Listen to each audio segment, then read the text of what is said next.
Сәлеметсіңдер ме балалар? Жақсы демалып жатырсыңдар ма? Бүгін мен сендерге жетімен көбейту, жетіге бөлу сабағын үйретуге дайындадым.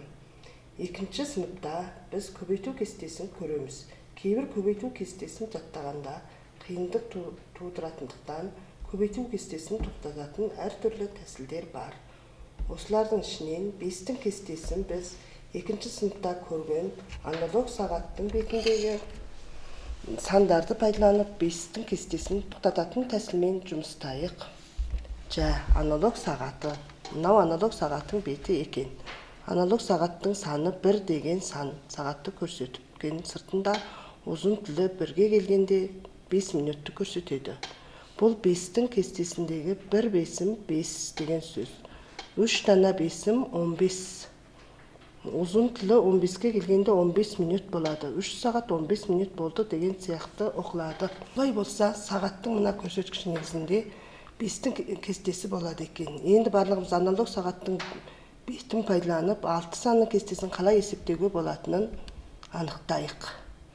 6 бірім неше еді балалар? 6 болады. Олай болса, минут көрсеткіші мен сағат көрсеткішін өзара қоссақ 6 болады. Олай болса, 1 алтым 6 деген сөз екен. Онда қайтадан басқа санымен көбейтіп көрейік. 4 алтым неше? 4 алтым 24 болады. Мынаны байқап көрсек, минуттық көрсеткіші мен сағаттың көрсеткішін қоссақ 24 болады. Олай болса, 64-ім 24. Мынау болса 1 алтым 6, тағы басқа санды алып көрейік. 8 алтым неше? 40-қа 8-ді қосып 48. Олай болса 4 8-ім 48. Ата-аналар, сіздер, егер балаларыңызға 6-ның кестесін үйреткілеріңіз келсе, осы сағаттың көрсеткішін пайдалануға болады. Сағат уақытты өлшейтін қарапайым бірлік Олай болса, балалар 7-ның кестесін көріп жатқандықтан 7-ның саны кірісетін уақыт өлшейтін өлшем бірлігі не еді? Бұл 7 күн. Уақытты 7 тәулікті көрсеткен күн тізбесі немесе календар екен. Бүгін біз 2020 жылдың 2 айдың күн тізбесімен әңгімелесейік деп ойлап тұрмын. Әр үйде күн тізбесі бар. Балалар, сендер өз үйлеріңдегі күн тізбені алып, мұғалімдермен біргіп жұмыстаңдар. Күн тізбені алып, теледидар алдына жайғасыңдар. Бүгін нешінші айдың нешесі? Бүгін 2020 жылдың 2 айдың 6 күні. Онда біз күн тізбеден 2 айдың 6-сын белгілейік. Бүгін 2020 жылдың 2 айдың 6 күні. Енді барлығымыз бүгіннен бастап дәл 7 тәуліктен кейін нешесі күн екенін белгілейік. Мұғалімдердің есептің сұрағын қайталап айтсын. Бүгіннен бастап дәл 7 тәуліктен кейін неше күн болады? Бұны есептеу үшін 2 түрлі тәсілмен есептейміз. Мынау біріншіде бір тәулікпен немесе бір-бірден санауға болады. Барлығымыз санап көрейік. 6-сынан бастап 1 тәуліктен кейін 1 тәулік, 2 тәулік, 3 тәулікте 9 болады екен. 4 тәулікте 10 болады екен. 5, 6, 7 тәуліктен кейін 13 болады екен. 6-сынан 7 тәуліктен кейін 13 болады екен дегенді біз 7 санап анықтадық. Осыдан басқа есептейтін тәсіл бар ма? Бар. Бұл бүгінгі бейсенбі күні, бүгін 2020 жылдың 2 айдың 6 күні немесе бейсенбі күні. Бүгін 2020 жылдың 2 айдың 6 күні немесе бейсенбі күні. 7 тәуліктен кейін қайтадан келесі бейсенбі күні болатындықтан біз тура не істеуге болады? Бейсенбі күніне тура аттауға болады. Бүгінгі бейсенбі күнінен келесі бейсенбі күніне қарай тура аттайық. 7 бірлікпен қосылған екен. 1 апта өтіпті. 6-ға 7-ні қосып 13 болады. Осыдан біз 1 апта өткенде 1-мен 7-ні көбейтіп 7 тәулік өткенін білеміз. Бүгіннен дәл осы тәсілмен 2 аптадан кейін нешесі күні болатынын есептейік. Олай болса біз 13 күннен келесі бейсенбі күніне аттайық. Тура аттадық. Сонымен 7 тәулік өткендіктен нешемен артады? 7 бірлікпен қосылатындық белгілі. Барлығымыз есептейік. 13-ге 7-ні қосып 20 болады. Алғашқы 6-сынан неше күн өтті 6-сынан? Алғашқы 6 күніне барлығы 14 күн өтіпті. 14 бірлікпен қосылыпты. Олай болса 2 7 14 екен. Бұны дүздің ішінде қосып алып үйренгендікте мұғалімдерің ауызша қосуды пікір болдырады. Жай енді 3 аптадан кейін осы күні нешесі күні болады? 3 аптадан кейін нешесі күні болатын алдыңғы тәсілмен есептейік. 20-сынан бастап неше аттаймыз? Келесі бейсенбі күні қарай аттаймыз. 20-ға неше қосылатын болды? 7 тәулік өткендіктен 20-ға 7-ні қосып 27 болады. Олай болса алғашқы 6-сынан барлығы 21 тәулік қосылыпты деп есептейік. Олай болса онда 3 7 21 екен.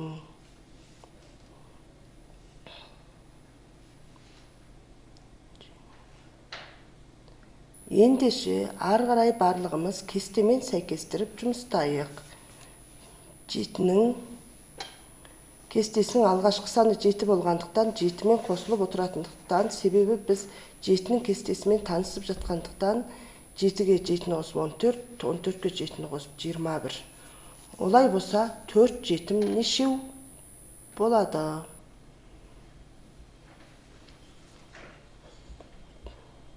21-ге 7-ні қосып 28 болады екен. Олай болса 4 7 28. 7-нің кестесін қалғанын сан түзуіне орналастырып көрейік. Сан түзуінің басы 0-мен белгіленеді. 7-нің кестесі болғандықтан балалар бір аттағанда нешемен аттаймыз? Бір аттағанда 7 бірлікпен аттаймыз. 1 7 7.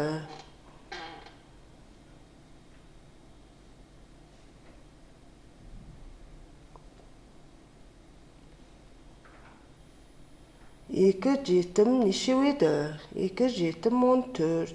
Алдында есептегендіктен тура жауабын жазамыз. 3 7 21. 4 7 28. Енді барлығымыз 5 7-ні есептейік. 5 7-ні есептегенде қайтеміз? 5 7-ні есептеу үшін 28-ге 7 бірлікті қосамыз да 35 деп есептейміз. 5 5 7 35 болады. Тағы басқаша есептеу тәсілі қалай десеңдер? 1 7 7 болса 10 7 неше болады? 1 7 7 болғандықтан 10 7 70 болады.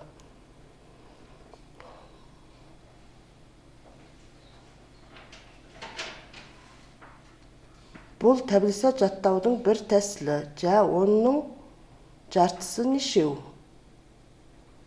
10-ның жартысы 5 немесе 2-ге бөлгені 5 болады. 10-ның жартысы 5. Ауызша жақсы шығаратын балалар үшін 70-дің жартысы нешеге тең? 70-дің жартысы 35 емес пе? Қандай бір кестені жаттағанда 1-мен көбейтіп, 5-мен көбейтіп, 10-мен көбейтіп, 2 шетіндегі ортасындағы санның көбейтіндісін көруге болады. Мынау тағы кесте жаттайтын тағы бір оңай тәсіл. Біз 7-нің кестесін осылай есептеп көрдік. Енді осыны қарап отырып 7-нің кестесін барлығымыз оқимыз. Мұнда неше бар? жетінің кестесінің мына бөлігінде неше деген сан бар. Оны есептеу үшін біз алдыңғы 35-тен 7 бірлікпен аттап, ең жақыны 70 деген саны бар. 70 санынан 7-ні алып есептеуге болады. Немесе 9-7-63 деген сөз. Немесе 70-тен 7-ні алсақ 63 болады.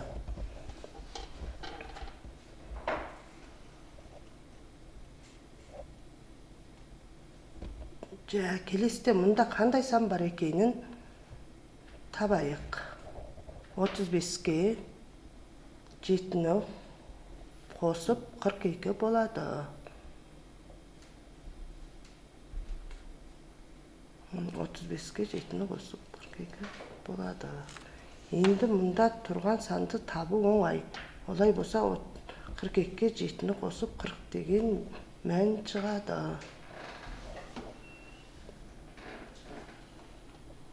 Олай болса 8-7 нешеу дегенді есептеу үшін екі жағынан бірдей есептеуге болады.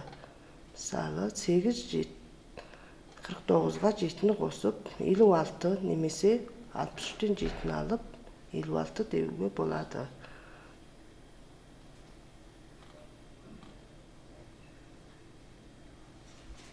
Ауызша есептейтін балалар үшін өте тез есептеуге болады.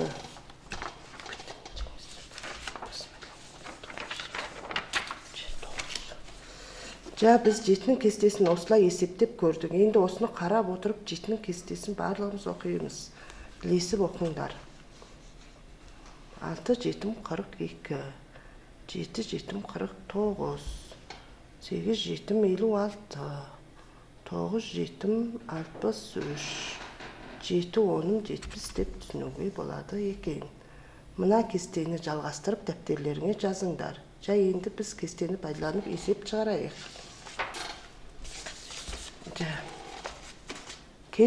Балалар, кешікпей қандай мереке болады?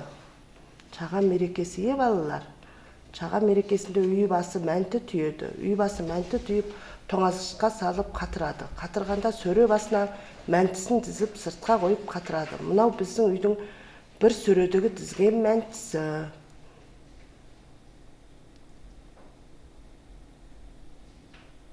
Мұғалімдерің бір сұрақ қояды. Бір сөреде барлығы неше мәнті тізген.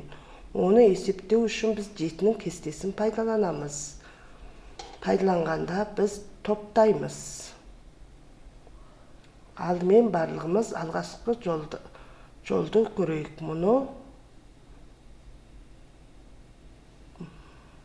Мұны жол деп атаймыз. Жол деп атаймыз. Мынаны баған деп атаймыз. Алғашқы жолда неше мәнті бар екенін санайық. 1, 2, 3, 4, 5, 6, 7 мәнті бар екен. Солай ма? Олай болса 7 мәнті. Келесі жолда тағы 7 мәнті. Балалар біздің жақсы білетін топтау тәсілмен топтап жатырмыз.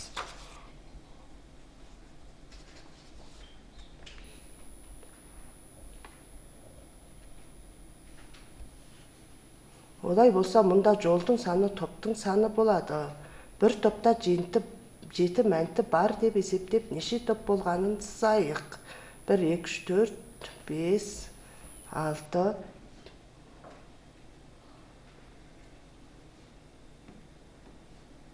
7 топ болды.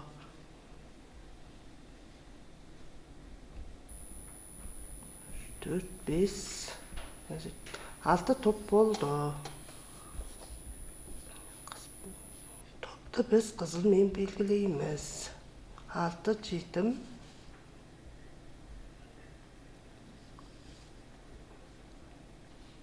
6, 7 барлығы неше мәнті болды. Енді жаңа көбейту кестесін қараймыз. 6, 7, 42 мәнті бар. Мәнті деп жазамыз. 42 мәнті тізген екен. Егер оны осылай топтасақ, мұна көбейту кестесі қалай өзгереді? Топтың саны нешеу? Әр топтағы мәнті саны нешеу? Топтың санын санайық.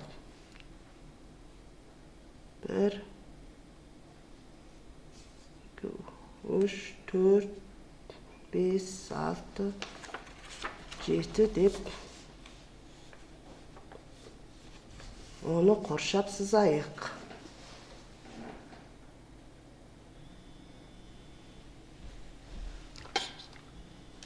1, 2, олай болса дәстүрлі тәсілмен топтың санын алдына жазамыз. 7. 7 топқа тиесілі мәнті саны неше? 1, 2, 3, 4, 5, 6. 6 мәнті екен. Біз көбейтудің қасиетін білеміз ғой. 7, 6, 42 мәнті болады. Енді бәріміз осы көбейту кестесін пайдаланып, бөлу амалына есеп құрастырып шығарайық. Бөлу амалына есеп құрастырғанда барлық мәнтінің санын білеміз. Барлығы неше мәнті бар еді балалар? Барлығы 42 мәнті бар. Мұғалімдерінің қимылына назар аударыңдар. Сендер мұғалімдерінің не істегенін жақсылап қарап отырыңдар. Осы іс-әрекетті байқап отырғанда қандай сөзді есеп құрастыруға болатынын ойлаңдар. Әр бала іштерінен есеп құрастырып, мұғалімге сәйкестіріңдер.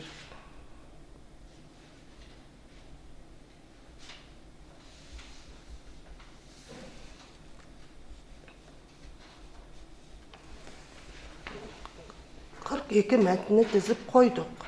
Бір жолда неше мәнті бар екен санайық. 1, 2, 3, 4, 5, 6, 7 мәнті бар. 42 мәнтіне ең алдымен қайтты. Ең алдымен әр қатарға да неше болатындай орналастырған. Әр қатарда 7 мәнті болатындай тізген. Енді барлығымыз нені табамыз? Әр қатарға 7 мәнтіден тізген болса, неше қатарға тізгенін табамыз. Есептің сұрағы неше қатар мәнті тізген. Осы есепті шығару үшін біз қандай амал керектенеміз? 42-ні 7-ге бөлеміз. 42-ні 7-ге бөлсек, 6 болады. Себебі 6, 7, 42 болғандықтан мұна 6 мәні негізгі қандай да сөзді есеп шығарғанда жауабы қандай бір атауды білдіріп тұрады. Олай болса мұна мәнге қандай атау жазамыз? Біз ненің санын тауып жатырмыз? 42 мәнтіні 7-7-ден тізгендіктен қатардың санын табады екеміз. Олай болса 6 санның артына қатар деп жазамыз.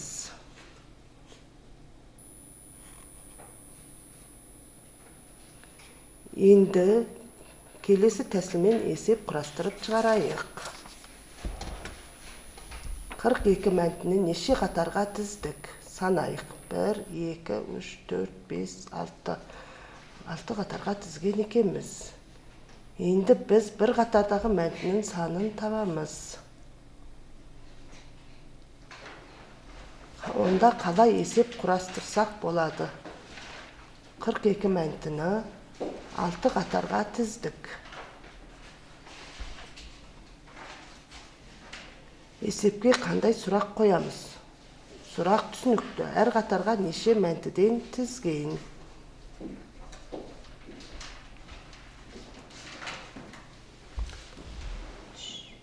Қырық екі мәнтіні 6 қатарға бөлгенде 7 мәнті шығады.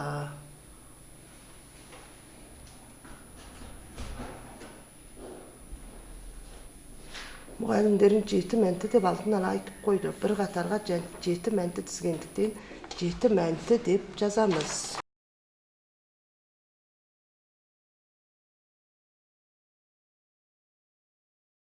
Біз алдыңғы 6-7-42 деген өрнекпен екі түрмен бөлу амалды есеп құрастырып шығардық. Осы тәсілмен өздерің әртүрлі есеп құрастырып шығарып көріңдер.